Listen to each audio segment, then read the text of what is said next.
오늘은 출애굽기 12장 29절에서부터 바로 36절까지 말씀입니다. 열 번째 재앙, 지금 계속되는 열 번째 재앙, 장자의 죽음의 재앙이 계속 연놓고 계속 나오는 내용이죠.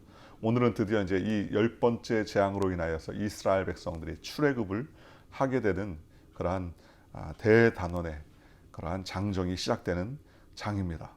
29절에 보니까 밤중에 야훼께서 애굽 땅에서 모든 처음 난 것과 곧 왕위에 앉은 바로의 장자로부터 옥에 갇힌 사람의 장자까지와 가축의 처음 난 것을 다 치심에 그 밤에 바로와 그 모든 신하와 모든 애굽 사람이 일어나고 애굽에 큰 부르짖음이 있었으니 이는 그 나라의 죽임을 당하지 아니한 집이 하나도 없었음이었더라. 6월절은 어떤 장입니까? 바로 인방과 설주에 양의 피를 바르는 집은 하나님께서 그 집은 패스오버 넘어가시고 그 인방과 설주에 어린 양의 피가 표적이 보이지 않는 그 집들마다 하나님이 직접 들어가셔서 처음 난 것, 장자, 그죠? 그리고 가축들 중에서도 처음 난 것은 다 하나님이 죽이시더라는 것입니다.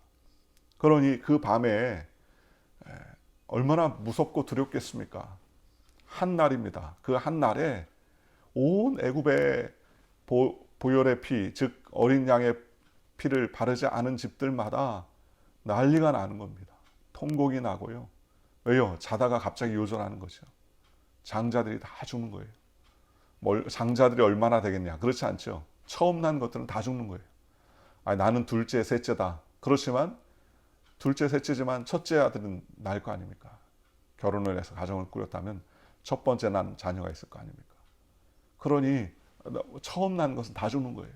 바로의 집에서부터 시작해서 맷돌 가는 여종의 자녀까지도 다 모든 애굽에 있는 새 생명들, 그죠? 첫 태생들. 그래서 모든 것들이 바로 죽게 되는 것입니다. 그러니 큰 부르짖음이 있습니다. 통곡을 하고 갑자기 죽었으니요. 그러니 뭐 시간이 있어가지고 같이 교제하고 이제 떠나갈 일이 얼마 남지 않았다가 정리할 수 있는 시간이 있다면 그건 감지덕지죠.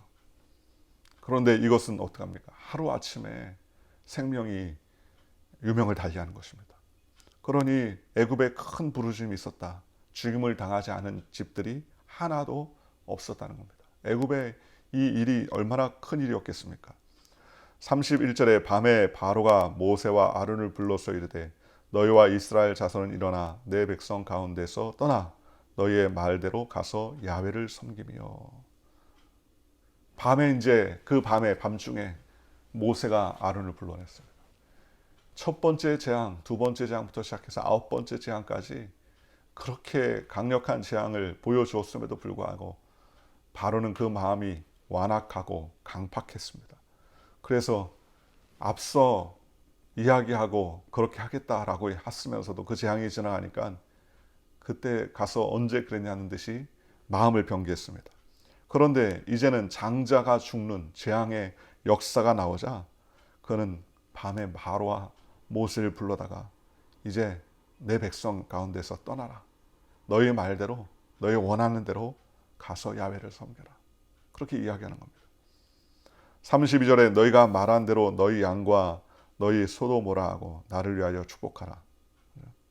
네 가지로 물어봤지 않습니까? 멀리 가지 말아라. 여기서 희생제사를 드려라. 그리고 너희 장정들만 가라. 그리고 어린아이와 아이들은 부녀들은 내려놔라. 그리고 나중에 세 번째는 가축만 데려가라. 가축을 데려가지 말고 그럼 사람들만 가라. 그렇게 자꾸 꼬셨지 않습니까? 그런데 이제 바로가 어떻게 합니까? 말한 대로 너희 양과 너희 소도 뭐라 하고 나를 위하여 축복해라. 축복해달라는 거예요.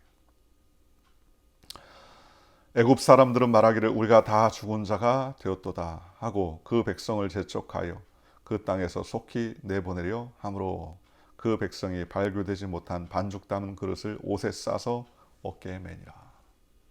얼마나 급하게 출애굽을 하고 애굽을 떠나오게 되었는지 얼마나 급했는지 반죽이 발효되지 않은 반죽을 어깨에 맸어요. 반죽을 채 아직 끝매지도 못한 것들을 어깨에 메고 급하게 나왔습니다. 왜요? 하나님께서 6월절에 그 날 밤에 양을 잡아서 문 인방과 설주에 바른 다음에 그들이 지팡이를 들고 신을 신고 또 허리띠를 졸라매고 마치 급히 어디를 출타할 것처럼 그리고서 음식을 먹으라고 그랬지 않습니까? 그러니 그 일로 인하여서 애굽의 모든 사람들이 그 밤에 큰 고통과 통곡이 있었는데 이제는 떠나는 거예요. 떠나달라. 그러니 여러분, 어떤 신분과 지위를 가지고 있어도 하나님이 역사하시면, 하나님의 그 보혈로 덧입지 않으면 우리는 한 삽도 살 수 없는 겁니다. 반대로 말하면 우리가 아무것도 없고 아무것도 능력이 없고 가진 것도 없는가 할지라도 하나님이 역사해 주시면 하나님의 역사하심으로 말미암아 놀라운 은혜의 시작이 열려지게 되더라는 것입니다. 그러니 어떤 자가 멸망당합니까? 보혈의 피가 없는 자가 멸망당합니다. 문설주와 인방에 어린 양, 그 당시의 가치로 어린 양이 얼마나 큰 가치를 가지고 있을지 모르겠지만, 그러나 그 어린 양의 피를 바르는 집들마다 모두 다 재앙이 넘어갔다는 거예요. 지위와 명예와 뭐 어떤 것을 막론하고도 하나님께서 그 문설주와 인방에 피가 발라져 있느냐 발라져 있지 않느냐에 따라서 그 모습이 완전히 결정되었다고 성경은 말씀해 주셨습니다. 그러니 우리가 일상에서 어떠한 신분과 지위와 또 여러 가지 능력을 가지고 있다 할지라도 오늘날 어린 양 되시는 예수 그리스도의 보혈의 십자가의 피를 우리가 의지하지 않는다면 우리는 이 사람은 어떤 사람이라 할지라도 하나님의 진노 아래에 있다는 거예요. 그렇지 않습니까? 내가 호의호식하고 능력 있고 직장이 번듯하고 사업을 잘하고 학벌이 좋고 경제적인 능력이 있고 인품이 좋고 사회적으로 명성이 있는 사람이라 할지라도 무엇이 없으면요, 어린 양의 보혈의 피가 없으면 그러면 무엇입니까? 죽을 수밖에 없는 진노의 사람이라는 거예요. 그런데요, 어린 양의 보혈의 피를 의지하면 비록 우리가 연약하고 부족하고 한없이 결핍의 존재인 것 같지만 하나님께서 함께 하시면 놀라우신 은혜의 삶을 살 수 있다는 것입니다. 그러니 어린 양의 피 아래에 있으면 죄수거나 종이거나 의롭지 않거나 뭐 어떤 상관없이 6월절 그 밤에 어린 양의 보혈을 의지하는 집들마다 하나님의 놀라운 역사가 임하게 되더라는 것입니다. 그러니 하나님께서 역사하시면 놀라운 은혜가 임하게 되는 거예요. 이렇게 바로는 완전히 어린 양의 역사로 말미암아 장자들이 다 죽는 그러한 일들을 경험한 다음에 무조건적으로 항복했습니다. 그동안 그렇게 고집스럽게 지켜왔던 그러한 일들이 무엇 앞에서요?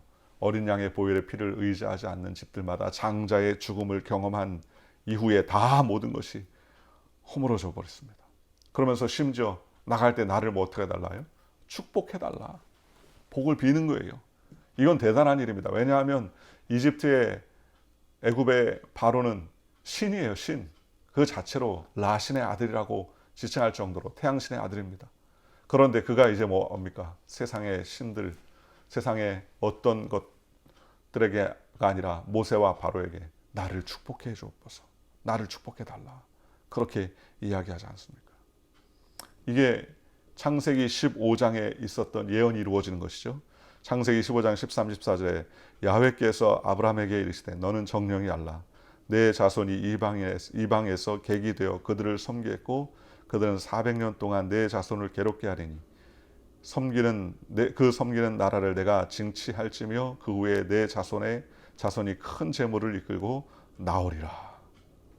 창세기 15장에 하나님께서 아브라함에게 말씀하신 그 미래에 대한 예언이 바로 오늘 출애굽 사건을 통해서 하나님께서 역사하시더라는 것입니다. 그러니 무엇이 능력 있는 거예요? 어린 양의 피가 능력이 있어요. 요한계시록 5장 12절 14절 보면 그 어린 양의 능력이 얼마나 대단한지 이렇게 말합니다. 큰 음성으로 가로되 죽임을 당하신 어린 양이 능력과 부와 지혜와 힘과 존귀와 영광과 찬송을 받으시기에 합당하시도다 하더라. 또 내가 들으니 하늘 위에와 땅 위에와 땅 아래와 바다 위에와 또 그 가운데 모든 만물이 가로되 보좌에 앉으신 이와 어린 양에게 찬송과 존귀와 영광과 능력을 세세토록 돌릴지어다. 하나님의 인을 떼기에 합당하신 일찍 죽임 당하신 어린 양이라는 거예요.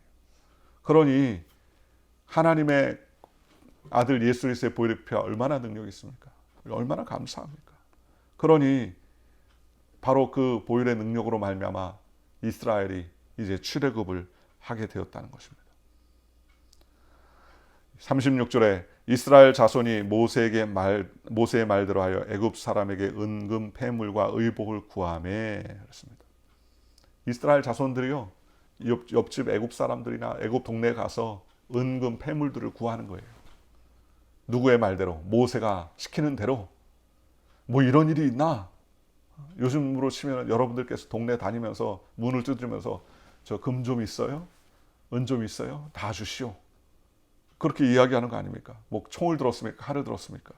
그런데 오늘 성경에 보니까 36절에 야훼께서 애굽 사람들에게 이스라엘 백성에게 은혜를 입히게 하사 그들이 구하는 대로 주게 하심으로 그들이 애굽 사람의 물품을 취하였더라.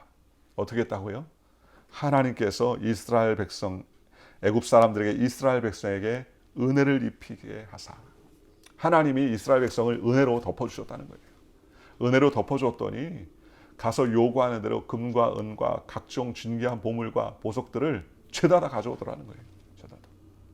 그리고 그들의 애굽 사람을 품을 취하고 이제 출애굽을 하게 되었다는 것입니다. 하나님의 능력이 있어야 돼요. 하나님의 임재가 있어야 된다는 겁니다. 그렇지 않습니까? 우리의 능력이 아무리 출중하고 힘이 있다 할지라도 하나님의 은혜를 덧입은 사람을 이길 수가 없는 거예요. 그렇죠? 말세시 말에 나의 힘, 나의 노력, 나의 수고로 무엇을 이루어갈 수 있지만 그러나 누굴 못 이겨요? 하나님의 은혜가 임하는 사람을 못 이깁니다. 요셉이 하나님의 은혜를 입으니까 그가 보디발의 집에서 복을 얻고 그가 정치범 수용소에 들어가서 감옥에서도 복을 얻고 어디 갔든지 하나님의 은혜를 입었지 않습니까? 다니엘 보십시오. 하나님께서 그에게 남들보다 알 수 없는 이상과 몽주를 깨달아 알 수 있도록 하나님께서 그들에게 복을 주셨다. 그러니 박수와 술객보다 그들의 지혜와 그들의 모든 실력들이 10배나 더 했다 그랬습니다. 왜 그렇습니까? 하나님이 은혜를 주셨기 때문입니다. 그러니 사자굴에 들어가도 하나님께서 보호해 주시고 은혜를 베풀어 준 것 아니겠습니까? 오늘 저와 여러분이 은혜를 입는 삶을 살도록 하나님께서 복을 주셨다는 게 얼마나 큰 축복입니까? 예수 그리스도의 보혈을 의지하고 그 보혈을 통하여서 승리하며 살아갈 수 있도록 하나님께서 길을 열어주셨습니다. 오늘 저와 여러분이 그 은혜를 감사하여 감격하여 그 은혜를 붙잡고 살아가는 저와 여러분들 되시기를 주님의 이름으로 축원하고 내 능력 내 힘이 아닌 보혈의 능력을 의지하여 하나님을 기쁘시게 하는 저와 여러분들 되시기를 주님의 이름으로 간절히 축원합니다. 기도하겠습니다. 좋으신 아버지 하나님.